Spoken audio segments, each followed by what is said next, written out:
What's up, motherfuckers? This is the beginning of a very anticipated series by everyone who watches my channel, as well as myself. Not really the beginning of the series.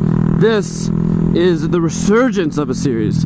I talked to you guys a couple of weeks ago about Hotel Storytime coming back. And as you know, I work in hotels again. And I've already got a few stories for you. So, on today's edition of ZJMotovlogs, we will be talking about the first hotel story time for like 2 years. Are you ready? If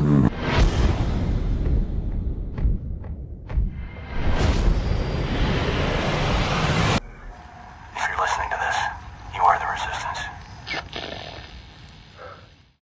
Alright guys, so let's go ahead and jump right into it. I will tell you off the bat, this story, I cannot even make it up.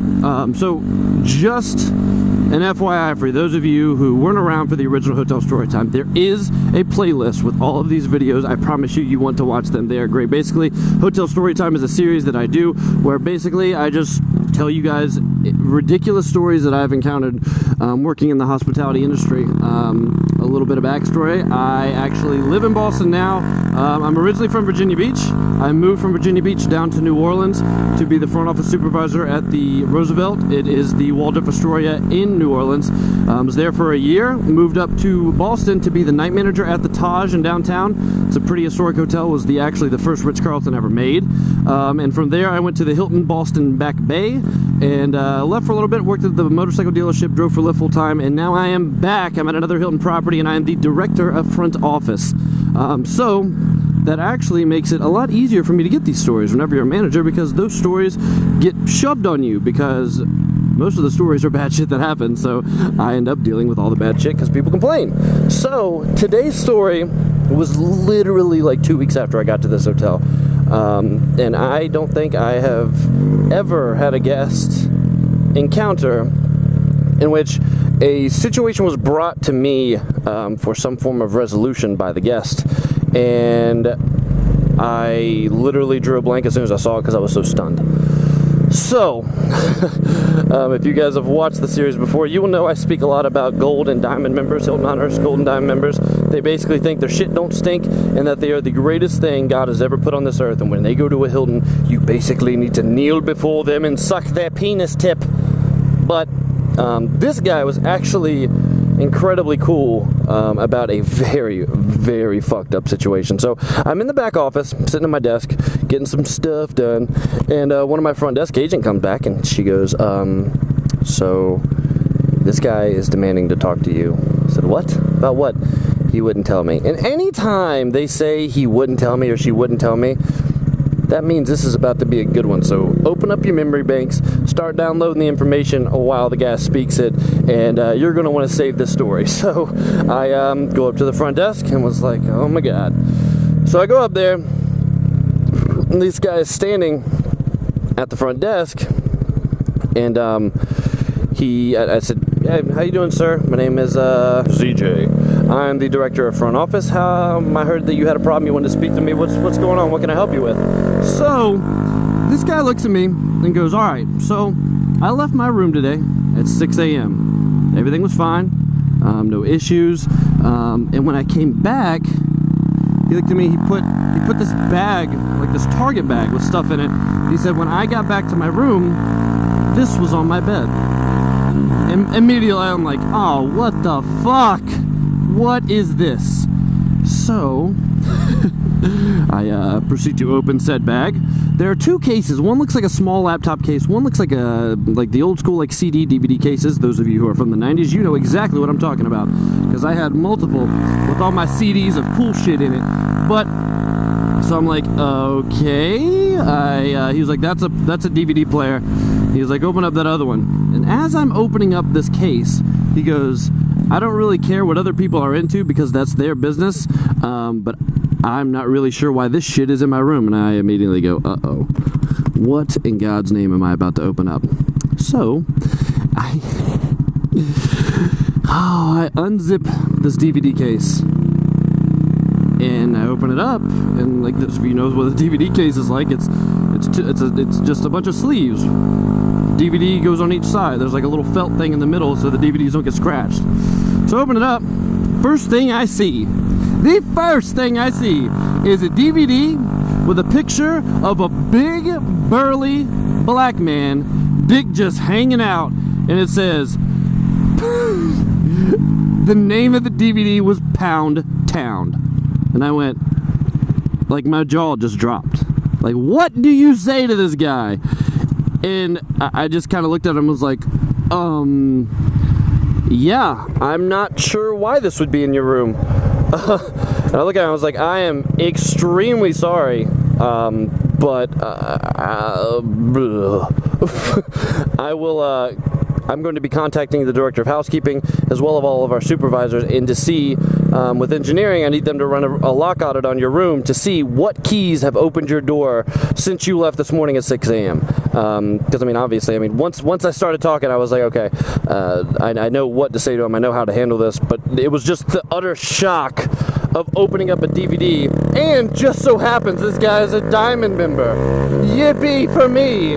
Because, they, like I said, they think their shit don't stink and everything's, they're the most amazing people in the world and you gotta bow before them. But, somehow, this guy was actually super fucking cool. I was like, I'm gonna contact the director of housekeeping as well as the housekeeping supervisors to see what housekeepers have cleaned your room, see who's been in the room. I want to contact engineering, have them run a lock audit on your door and see what keys have opened up your door since you left. Because, I mean, this is completely unacceptable. I have no idea why this would be in your room, and I can't even, like, say how sorry I am for this happening and the inconvenience. So, my first thought is like, bro, this guy, or whoever had this, to me, my first thought would have been, okay, this is a DVD player. It wasn't a portable DVD player. It's a straight up DVD player that plugs into the TV. And he's got basically a huge stash of gay porn. So to me, in my head, as soon as I would have found this, I'd have been like, okay, so I'm not touching my bed because nobody walks around with this much portable spank bank material and doesn't finish the job. Like, this dude had to have been busting all kinds of nuts, shooting baby batter all over the walls, in your room watching Sergio get screwed by Ernesto while he's fucking bench pressing. Like, dude, how? Oh, that's exactly the first thought that went in my head. I've got to ask this guy if he wants to move rooms. I'm sold out, but I don't give a flying fuck. This dude needs to get out because that's exactly what I would want to do. So I asked him, I was like, I mean, do you want to move rooms? I'm happy to move rooms. I mean, if your stuff's decently packed up, I can have my bellman come up and take your bags to another room. You don't have to do anything. I can give you the keys right now. He was like, no, it's fine, it's fine. The room's completely clean. There's no issues.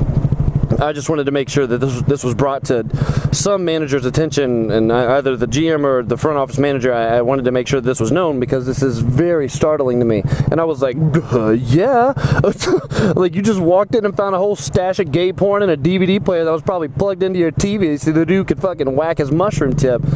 I would want the people to know as well. So he was like, can you just do me a favor and let me know what you find out? I don't need anything. I don't need you to give me anything. I mean, I'm just kind of curious what the fuck happened. So I immediately go back to my GM and I'm like, bro, this was in the Diamond members room. What the fuck? And he's like flabbergasted.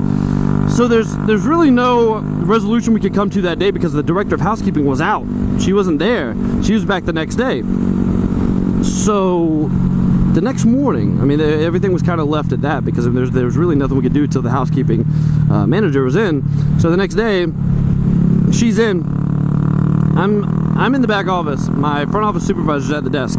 So Kim, she was the old front office manager. She moved to housekeeping, and she's like a housekeeping supervisor. And now the director of housekeeping are walking by the desk, and my front office supervisor looks at her and goes, "So, did you hear about the DVDs?" And she instantly goes, "Oh, the ones in room 514?" And he was like, "Yeah." And she was like, "Oh yeah, I put those there." And his mouth just like dropped. She was like, "What do you mean you put those there?" She was like, "Yeah, they were in lost and found. I talked to the guy. He said that he left them, and he was in room 514, and he just wanted me to come up and bring them and just put them on the bed." And he goes, I need you to come to the back with me and tell this to ZJ because that's not how it happened. It's not how it happened. So she comes back and she was like, hey, so about the DVDs. I was like, yeah, what the fuck happened? Like, are you kidding me? Like, how the hell did a bunch of gay porn and a DVD player get put in this Diamond member's room? And then so she's like, oh yeah, I talked to him on the phone. He said that was his, and to just bring it. I was like, wait. What do you mean you talked to him on the phone? She's like, yeah. He called. I called him because he said that he had left DVDs in a DVD player in his room the last time he was here, and he wanted me to bring it back to his room. And I was like, Kim, I can promise you did not talk to this guy. So long story short, I ended up talking to the guy, tell him that it was a big mistake. Like, it was supposed to go to another room. The guy who told her what DVDs he had left here, he accidentally told the wrong room number. It was actually the room number he was in the last time he stayed, not the one he was currently in, so I guess he just got confused. But, so the guy was okay, because he knew that it wasn't anything creepy. Like, I mean, it's kind of creepy. But the best part was the kicker, and I'm going to end it with this. The next night, I'm at the desk. This guy comes up. Overly flamboyant, heavy-set black guy. He comes up, he's like, so I've been looking for my DVDs for like a week now, and everybody's telling me different shit. What is going on? And I was like, I think I have them. I brought them out, acted like I never looked at them. He looks at me, goes, oh yeah, thank you so much. Walks away, and all of us at the desk just fucking die. Oh my god, the most awkward situation I've ever been in at a hotel. It was fucking ridiculous. But yeah, that's it, guys. That's that's the bring back of the hotel story time. So I hope you enjoyed it. You guys have a great day, and see you on the next one. Peace. Then you are the one. Beacon Hills on my left, Octagon on the right. Ooh, look at the little Porsche. I like the Porsche. Is that where my taxes are going? To pay for the gold dome on top of the steakhouse? I'm gonna guess it's a good possibility that that's not very cheap.